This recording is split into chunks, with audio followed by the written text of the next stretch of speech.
Yo le digo, mirá, pa, yo la verdad es que te quería decir algo. Me dice, yo también. Y entonces me dice, yo te quería contar que yo ya tomé la decisión que voy a soltar la empresa y te la voy a dejar toda a vos. Yo había empezado Vistage en ese momento y en una charla de Vistage escucho esto de las empresas B. Y cuando lo escucho digo, por acá, Es por acá. es por acá.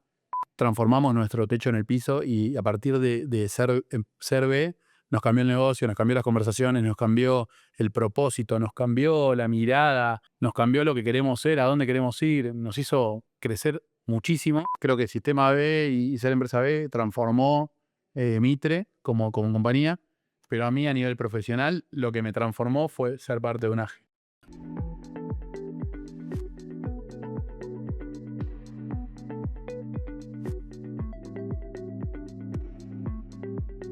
Bienvenidos a un nuevo episodio de CR Talks. Hola Dani, ¿cómo estás? Muy bien, muy contenta de estar grabando este nuevo episodio y bueno, ansiosa por el nuevo invitado. Así es. Bueno, hoy nos acompaña Miguel Hipólito, director de Grupo Mitre, una empresa líder en demoliciones y obra de infraestructura. Así que no vamos a perder más tiempo y le damos la bienvenida. Un gusto y realmente un placer tenerte con nosotras, Miguel. Bueno, muchas gracias por estar, por esta invitación. La verdad que cuando me contaste la idea me pareció buenísimo que estén haciendo esto y que haya un espacio para poder compartir las historias de nuestras empresas. La verdad que estoy contento, un poco nervioso, no estoy acostumbrado tanto a hablar así que bueno, espero que me lleven a poder compartir algo de lo que hacemos. Gracias.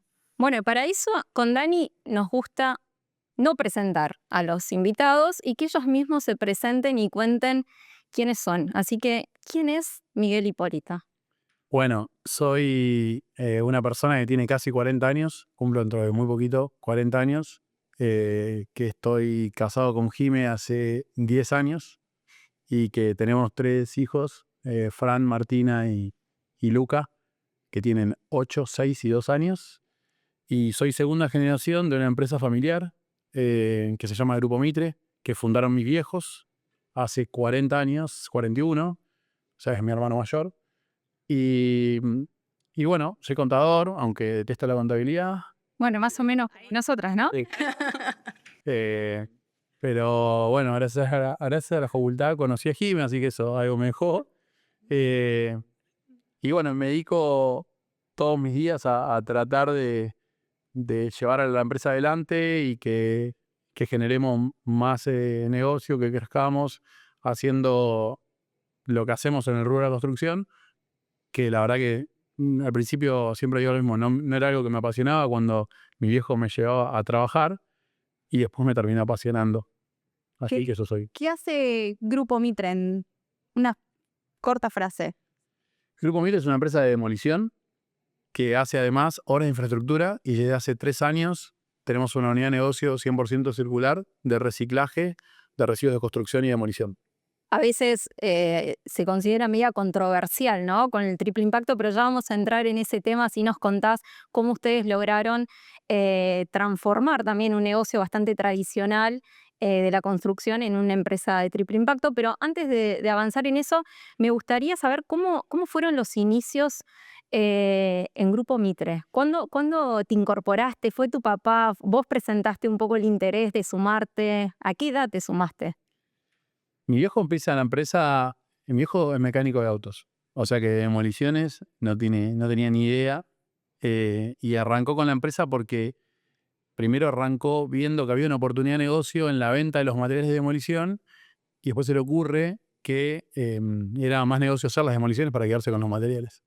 Pero arranca, no hizo una ronda de inversión, nada, tenía un rastrojero hecho pelota y arrancó. Y empezó a hacer demoliciones y empezó aprendiendo, haciendo. Y en ese camino, al poco tiempo, a los 7, 8 años de ese camino, se suma Maxi a la empresa. Maxi es hoy socio de la empresa, es mi hermano mayor. Y, y bueno, y lo acompaña a él en esta aventura que era hacer, ir haciendo, ir demoliendo. Y, y en ese camino, esto empieza en el año 85, yo nazco en el 86. Mi viejo los sábados me llevaba, algunos sábados, cuando cuando mi vieja no se plantaba, me llevaba a trabajar. Ir a trabajar era acompañarlo a él a alguna obra de turno y patear cascotes ahí en alguna obra y jugar al fútbol con alguna piedra que estaba ahí. Eso era ir a trabajar. Eso era ir viendo las cosas que pasaban. Cuando compró su primera máquina vial, fue como era como que, no sé, había comprado una Ferrari, Claro. una máquina usada que le había comprado entre 3 socios y bueno, cada acontecimiento de la empresa era como parte de la De la cotidianidad familia, además, claro. tal cual. Y siempre digo que había una mesa de directorio que era la cocina de mi casa donde pasaban un montón de cosas y Él donde arrancó solo. él arrancó solo Solo. con la contención de mi mamá Claro. arrancándolo. Él llegaba llegaba la tarde, de noche, y sacaba así del bolsillo los papelitos que había anotado y se los pasaba a mi vieja. Entonces mi vieja le juntaba esos papeles. Entonces si llamaba a un cliente, mi vieja lo atendía y le hacía como de Secretaria, administración, claro, secretaria, todo. asistente, cotizador y demás. Y así arrancó. Que era muy de boca en boca y demás. Después cuando se suma Maxi y empiezan a darle como otra profesionalismo y demás, pero lo que siempre admiré de mi viejo era como esa visión empresarial. Él iba emprendiendo la empresa y llevándola adelante y iba imaginando cosas, mirando mucho lo que hacían clientes. Él en un momento empezó a trabajar mucho para Coto y lo mira a Alfredo Coto particularmente como un mentor y como Referente. un referente para ir replicando cosas. Y él en su cabeza soñaba con, che, vamos a tener una oficina, vamos a hacer esto, vamos a hacer lo otro. Todas cosas que él eran un sueño, imaginaba. Claro. Y en ese camino yo iba viviendo mi niñez, mi adolescencia, y siempre con el mandato de vos tenés que laburar acá, vos tenés que laburar acá, o sea, no había como opción. La verdad que a mí no era algo que me imaginaba Entusiasmaba. laburando en Mitre, ni me entusiasmaba. Cada verano laburaba un poco más y ¿En qué área? En facturación. iba a la oficina. Claro. Iba a ir a la oficina a ver qué onda. Eso era el laburo. Y bueno, cuando terminé el colegio, siempre me gustaron los números, esas cosas. Entonces me anoto en economía. Antes de empezar el curso de ingreso de la facultad, me cambio a administración porque me agarra el contador en ese momento y me dice, che, economía no vas a poder aplicarlo acá. Y era como que todos tenían el mandato de que Miguelito tenía que laburar en la empresa. Entonces me dice, cambiate a administración. Me cambio a administración, hago el curso de ingreso con administración. Y antes de empezar, me agarra de vuelta el contador y me dice, che, mira, si vas a estudiar administración, estudia contador y después estudias administración porque tenés la firma. Claro. La típica. Sí. Y empecé a estudiar contador. Y la verdad que no me resultaba difícil, pero no me gustaba tanto. No. Y me recibí de contador y nada, puedo contar, total, ya prescribió, puedo contar charlas con mi papá que en el transcurso de mi carrera, que me decía, vos no te preocupes, vos, si tenés que hacer la facultad en 10 años, no importa, vos tenés que venir a laburar conmigo. Claro, el objetivo era entrar a Claro, trabajar porque en vos la tenés que aprender lo que hago yo. Claro. Contadores podemos contratar un montón, pero... Y en terminada esa charla, automáticamente mi vieja me decía, no escuches a tu papá, vos ponés a la carrera. Claro. Bueno, le hice caso a mi vieja, yo terminé la carrera muy rápido y cuando terminé tenía que hacer administración o quería, y encontré el argumento para poder usar eso de hacer administración para irme a intercambio. Y patear un poquito el deseo de patear un poco el deseo. Me fui de intercambio a Milán a estudiar administración. La verdad que de administración estudié poco, pero aprendí italiano y viví los 8 meses. Aprendiste a comer también. Sí, total. Los 8 mejores meses de mi vida fueron espectaculares esa experiencia. Y bueno, que también en eso fue gracias a Jime. Jime habló con la mujer que dirigía el área de intercambio y la convenció de que me dejen ir porque era raro que yo ya me había recibido y vaya a un Claro. intercambio. Bueno, me fui a intercambio y siempre cuento lo mismo, que el momento formal donde yo empiezo a laburar en Mitre, para unir esta historia que me parecía que no tenía fil, yo tenía Skype en ese momento, 2009, Skype, y entonces hacía cada tanto una llamada con mis viejos, a ver cómo andaba. Entonces yo en mi cabeza ya venía pensando que me quería quedar 6 meses más. Yo venía maquinando eso, como se le dio a mi viejo, que esto, que el otro. Entonces agarro y digo, che, vamos a hacer una llamada. Entonces se sienta mi papá y mi mamá delante de la computadora y yo del otro lado, allá en Milán. Entonces le digo, mirá, pa, yo la verdad es que te quería decir algo. Me dice, yo también. Ay, no, me imagino. Y entonces me dice, yo te quería contar que yo ya tomé la decisión que voy a soltar la empresa y te la voy a dejar toda a vos. Pero era ¿Año? joven. Claro, ¿Cuántos años? ¿en qué momento fue eso? Y mi viejo ahí, yo tenía 21 años, y mi viejo tendría, bueno, hace, sí, 20, 50 y pico. claro. 50 y pico. Mira. Y entonces yo, mucho más ingenuo que ahora, le digo, tipo, me desarmó. Porque yo iba con la idea de decirme, me quedo 6 meses más. Claro. Ya me había averiguado para conseguir un laburito allá y demás. Y me dice eso y le digo, bueno, sí, yo ya voy a viajar con mamá, ya está, ya suelto, vos ya te recibiste, ya. Así que volvé, te estoy esperando. Estoy esperando para hacer el pase. Y digo, bueno, sí, bueno, dale, y volví. O sea, No hubo réplica en ese No hubo momento, nada. Todo lo que habías imaginado, pensado, el argumento, se cayó. le cayó. Armaste la valija y volviste. Claro, él tenía una capacidad innata de leer como decir las situaciones y enseguida te armaba Claro. una estrategia de Tac. conversación. Tac, me desarmó en 2 minutos. Bueno, y vuelvo a laburar. Y no tenía ni idea por dónde empezar. Y empiezo por, digamos, soy contador, empiezo por la administración. Y ahí empecé. Ahí te 2009. 2009. 2009. 21 más o menos, 22 años. años, sí. Bien, o sea, ya. Cumplía 23, creo, sí. De semana ¿Cómo fue crecer en una empresa familiar? Y también es tu primera experiencia y tu experiencia también en los Sí. primeros pasos profesionales. Yo, mientras estaba cursando, iba a laburar a la empresa, entre comillas, la verdad que ahí no laburaba, o sea, iba a estar un rato, hacía algunas cosas, armaba las carpetas para los bancos y demás. Y la verdad que no me gustaba, o sea, insisto, o sea, soy bastante repetitivo con No eso. te gustaba la contabilidad y tampoco te gustaba la demolición. O sea, por ningún lado cerraba el No me plan. gustaba y era como... mi papá me decía, sí, yo te voy a dejar hacer, pero siempre y cuando decían estamos yo. No sabes cómo medio la así. O sea, que no fue tan te dejo la empresa. No. Claro. Estaba lejísimo, eso estaba lejísimo. Entonces un día empezamos a pelear mucho ya cuando estaba en la facultad. Y un día voy y me consigo un laburo. Voy a una entrevista de laburo. Y en la cocina de mi casa, les cuento, mientras comíamos una milanesa, les cuento, me tomaron. O voy a la entrevista y me tomaron. Claro.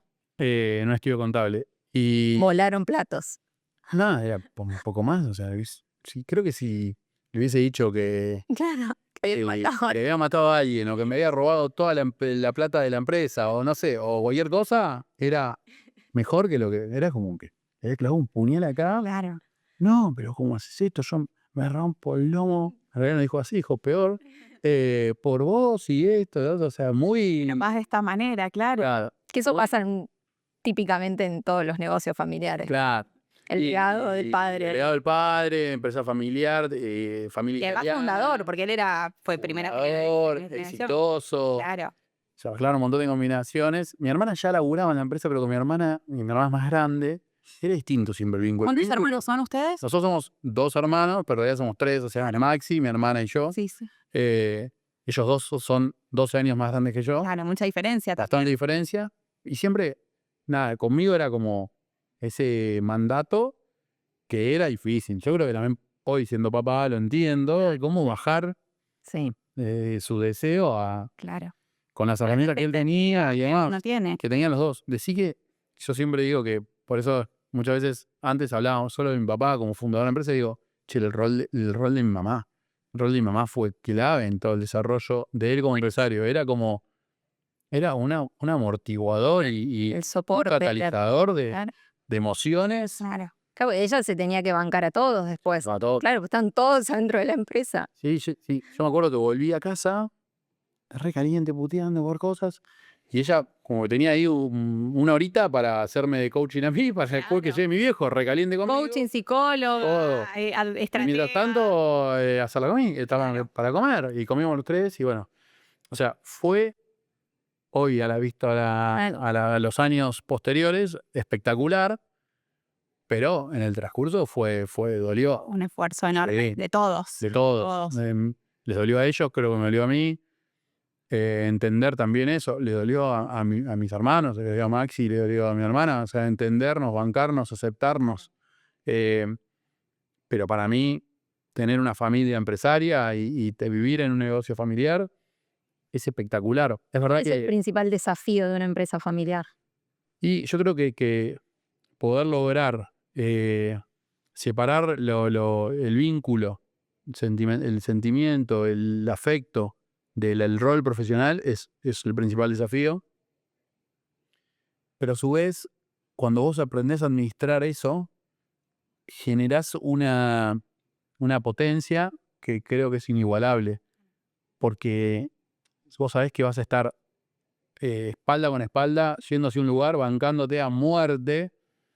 Entonces, para mí, si las empresas familiares logran romper esa barrera de los egos y demás, se arma una magia imposible de detener. Que sí, única, creo que no lo puedes repetir en otro tipo de empresas, ¿no? Lo famoso de las empresas familiares. Cayole, ahí les propongo que nos metamos un poquito más en el negocio y al principio hablábamos de la transformación o no, ahora nos dirás vos si fue realmente una transformación.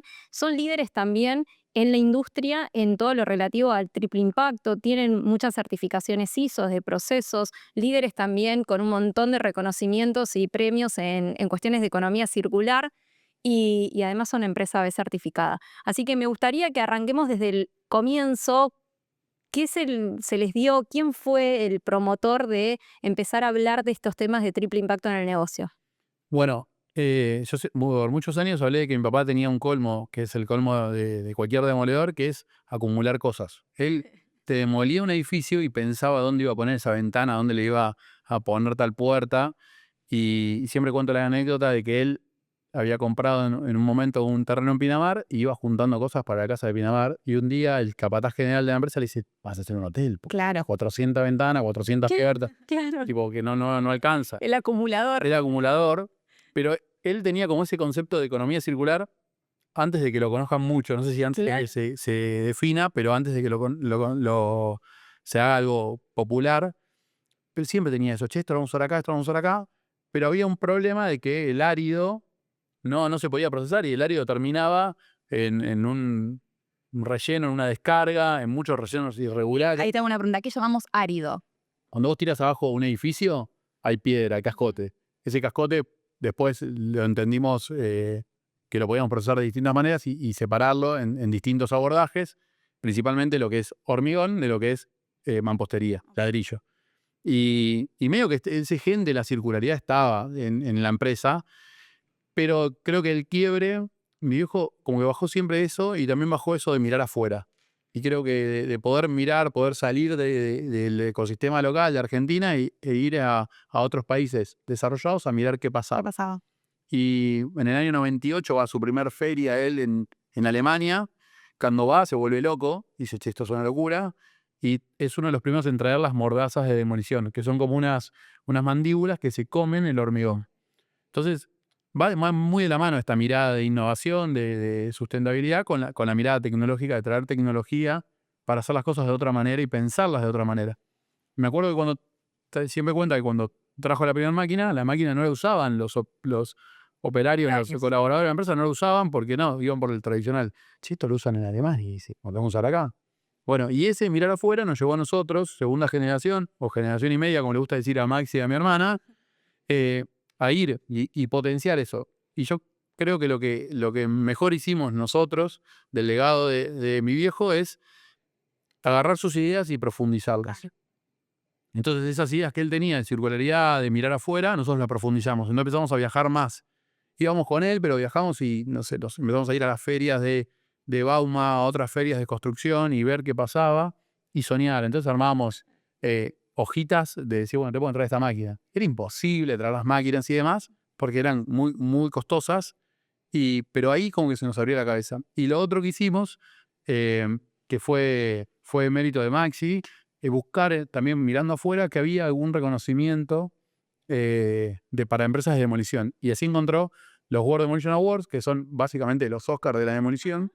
Y dijo, che, vamos a anotarnos. Estábamos haciendo en ese momento una obra emblemática que era dentro del predio de la ESMA. Había que demoler un viejo complejo, estaba sobre alugones, habitacional abandonado.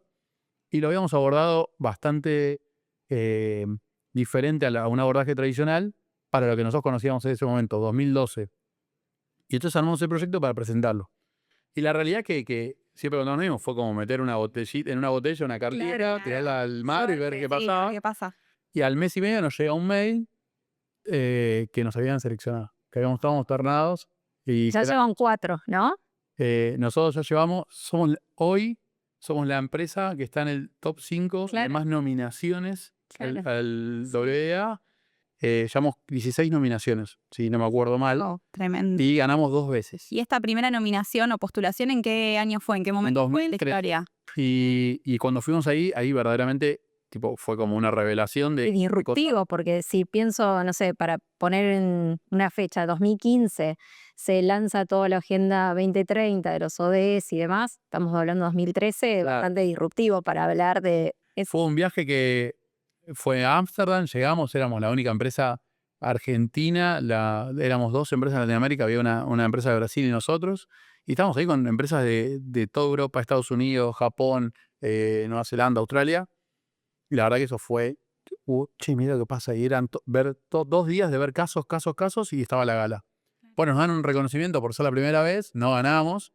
Siempre uso la frase de que éramos los picapiedra contra los supersónicos. Claro, tal cual. Era un chiste para nuestra generación, los más chicos no saben qué, pero lo pueden googlear. Ahora Y era estamos en así. la era de supersónicos. Ya- Bueno, claro. Y era como, mirá cómo hacen esto, miramos. Y ahí empezamos a ver un montón de conceptos. Y a partir de participar en eso, más las ferias que lo hacíamos en paralelo, era mucha inversión. Vimos que había todo un abordaje hacia el árido, que era el gran problema, Ujú. que se venía. Y que había un montón de tecnología que se aplicaba en otras industrias que se podía aplicar a la construcción y demolición para justamente transformar ese árido bruto en un árido que se podía manipular y reutilizar en la construcción. Bien. Y así fue que en el 2015 nos metimos a comprar, después de intentarlo un montón de veces, a comprar nuestra primer recicladora, nuestra primer trituradora móvil para hacer trituración. Y siempre cuento lo mismo, Argentina mediante, hicimos toda una estrategia de financiamiento, fuimos un banco cuando la compramos y estaba viniendo la máquina, Argentina creo que pasó de 8 a 15, pum, y no teníamos la plata para pagar, la máquina no nos llegaba, entonces tuvimos que salir a buscar otro banco para que nos financie, y bueno, y ahí fue que empezamos. Llegó la máquina, estaba la idea y no sabíamos cómo hacerlo y Claro. a quién venderle lo que generábamos. ¿Y era la primera máquina de ese estilo que entraba al país o tenía Era la algún primera. mapeado? Nada, la primera. Wow. De hecho, no había ni distribuidor, no había dealer de esa máquina. Claro. Y empezamos ahí y empezamos a usarla y ver cómo rendía mejor y a ver qué pasaba con el material y a desarrollar ese mercado. Entonces ya teníamos toda una pata de economía circular, pero nos faltaba algo, no teníamos ni una certificación, como que nos faltaba algo que nos identifique, que nos dé una identidad. Entonces empezamos a averiguar y habíamos visto las ISO y demás, y era una agenda muy incipiente, como Claro, dijiste sí, recién. sí. Y yo había empezado Vistage en ese momento, y en una charla de Vistage escucho esto de las empresas B. Y cuando lo escucho digo, por acá, Es por acá. es por acá. Y medio que empiezo a averiguar, investigar, me mando. Obviamente siempre yo trataba de que esas ideas innovadoras ir laburando. Te voy a preguntar, ¿cómo repercutía esto cuando ibas al directorio? ¿Hablabas con tus hermanos, con tu papá? Y decir, Viejo. bueno, esto tiene nombre y apellido, ¿no? Claro, mi hijo estaba remetido ahí en ese momento en la operación. Y me acuerdo que voy y en un momento ya dije, che, es por acá. Voy y le cuento a él y me dice, viejo, vamos a hacer una fundación nosotros. Claro. Digo, no, justamente le digo, ese es Me el encanta diferencial, eso, sí, tipo. sí. Y ahí como que, bueno, y empezamos. Y como siempre hacemos las cosas bastante osadas, encaramos el proceso de certificación de empresa B con el proceso de 9001. Y así que ahí nos metimos de lleno Claro. a certificar y fue una revolución. Y vieron un cambio muy importante a partir de la certificación. ¿Cambió algo? ¿Dónde viste el mayor impacto? La empresa se transformó. La verdad es que superó totalmente lo que nosotros pensábamos que iba a pasar. Siempre uso la frase de Peta, que es uno de los fundadores del movimiento B. Sí.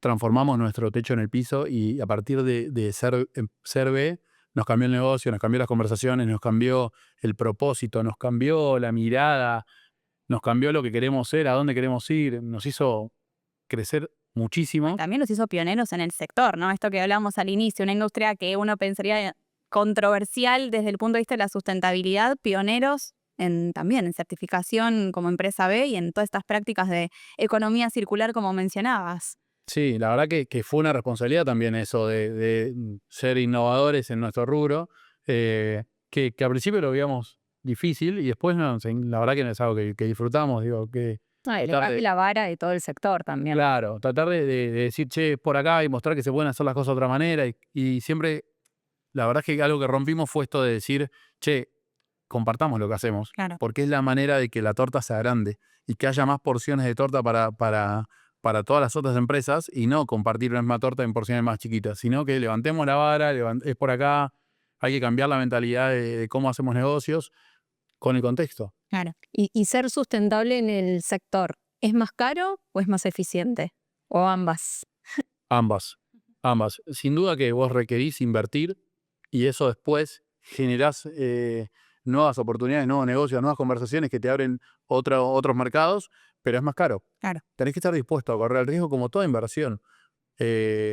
Caro y barato siempre es como muy relativo, pero tenés que invertir. Como toda inversión, tenés que invertir, tenés que dedicarle, tenés que pensar, tenés que tener un ancla. Por momentos tenés que ir por ahí, profundizar, por momentos tenés que dejarlo un poco y seguir con el negocio, de acuerdo al momento y al contexto. Claro. Tenés que ir ahí. Algo que para mí fue fundamental en ese camino y en ese crecimiento que tenés que llevar adelante es el apoyo en la comunidad. El apoyo en poder entender que no estás solo a la hora de tomar una decisión y que te puedes apoyar en distintas redes.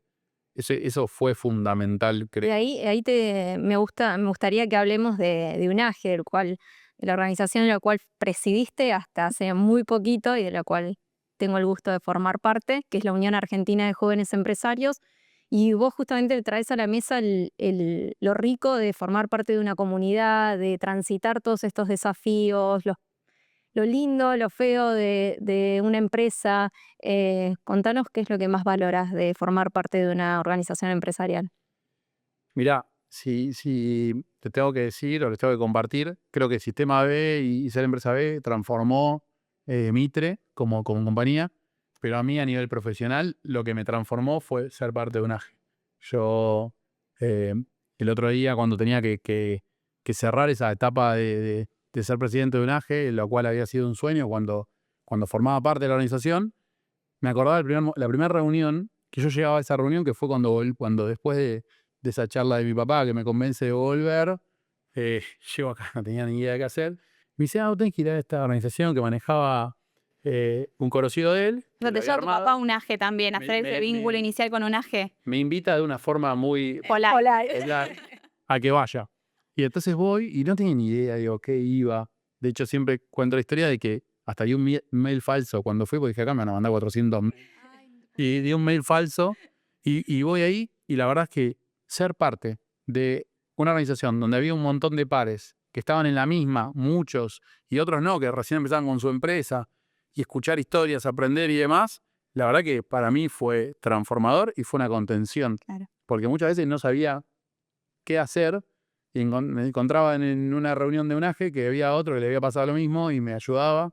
Obviamente después toda una red de contención de otras organizaciones, participé de Vistas también fue determinante, pero sin duda que el recorrido de UNAGE, la formación UNAGE para transformarme en empresario fue determinante. Para mí es algo que súper recomiendo. Siempre te van a decir cuando lo recomendás no tengo tiempo, ahora no puedo. Ninguno, ya. El tiempo hay que hacérselo uno mismo, Claro, ¿no? hay que inventar ese tiempo para ir porque eso que vos vas y que no entendés bien para qué, de golpe es multiplicador, porque vos vas a dar y compartir. Eh, y cuando vos das, eso vuelve, Multiplicado. sí, Y exponencialmente. pensemos, vámonos al futuro. No sabemos ni lo que va a pasar mañana, pero ¿cómo ves el sector y la industria en los próximos años? Yo creo que el camino es por acá, el camino es un cliente que demande que las cosas se hagan de otra forma y que lo valore. Y que no solo sea precio o ganar plata.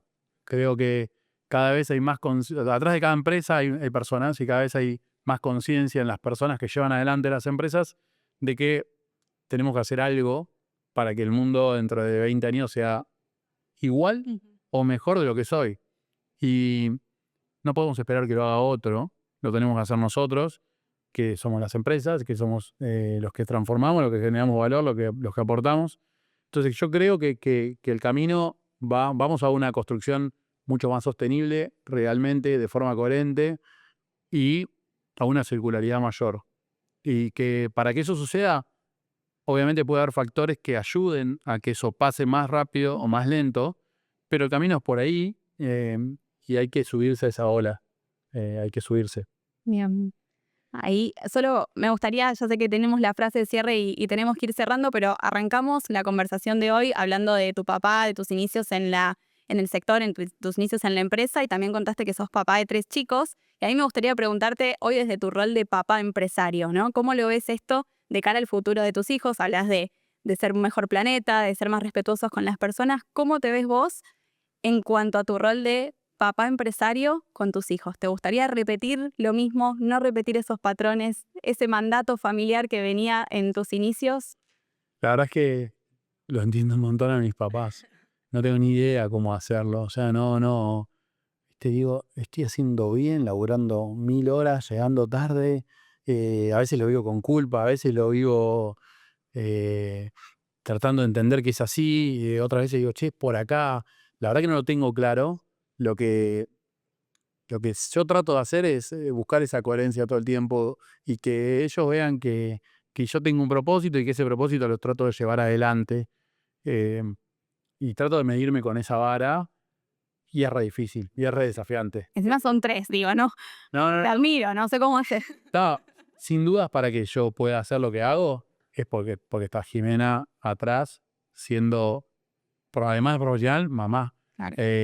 Y es un mérito enorme el de ella, que puede hacer que las cosas sigan pasando, o cuando yo estoy o no estoy en casa, o cuando estoy de viaje, o cuando con un montón de situaciones a resolver, Obviamente, ¿no? sí. Pero ellos van creciendo y disfrutando de la vida que tienen. La verdad que es increíble.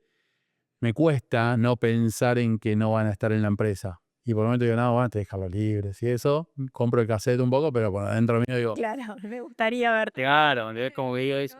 Entonces, traigo los sábados a patear las piedritas como hacía cuando era chiquitito. No lo llevo. De hecho, dejé de laburar los sábados porque un día uno de mis hijos me dijo, che, pa, quiero jugar al rugby. Y yo estaba laburando los sábados y no lo llevaba al club. Y ahí dejé. La culpa. Y lo llevo y la verdad que se lo agradezco. Ese día está buenísimo. Lo podría hacer mucho mejor, sí. Llegamos tarde al club y demás, pero la verdad es que hace un tiempo que estamos yendo regular. Disfrutar más y no castigarnos. Bueno, Miguel, la verdad es que se me pasó rapidísimo. Nos quedan un montón de temas por seguir charlando, pero tenemos que ir cerrando. Nosotros a todos los invitados les decimos que desde CR acompañamos a empresas y hacemos de empresas que trascienden. Y me gustaría, como para cerrar, ¿qué crees que tiene que tener una empresa para trascender? Las tienen que llamar ustedes. No. Además, Algo que es fundamental es este camino. Si encuentran a otra empresa, consultores que los acompañen, fuera de joda que es determinante, nosotros lo hicimos, no lo conté porque me puse a contar otra cosa, pero es determinante que encuentres a alguien que te ayude, porque es un camino difícil. Hacer la evaluación de impacto, no entendés por dónde empezar, por más que cada vez la hacen más amigable y demás, pero creo que lo principal suena muy trillado, pero es encontrar que lo que te definís como propósito en verdad está alineado con lo que vos haces y que ese hacer y ese generar negocio venga atrás vinculado a un montón de otras satisfacciones que si te fue bien o te fue mal a nivel monetario. Me parece que es por ahí. Y si vos tenés esa mirada y tenés ese sueño, y ese sueño lo podés volcar y compartir con otros que forman parte de tu organización, eso va a ser mucho más realizable para que suceda. En el camino te vas a sentir solo, te vas a sentir golpeado, te vas a encontrar que no encontrás la manera, pero lo importante es aferrarte a eso y a ese norte. Después el camino se va haciendo, pero el norte tiene que ser ese. Gracias, un gustazo. Gracias, Dani. Y bueno, este fue un nuevo episodio de CR Talks. Nos vemos en el próximo.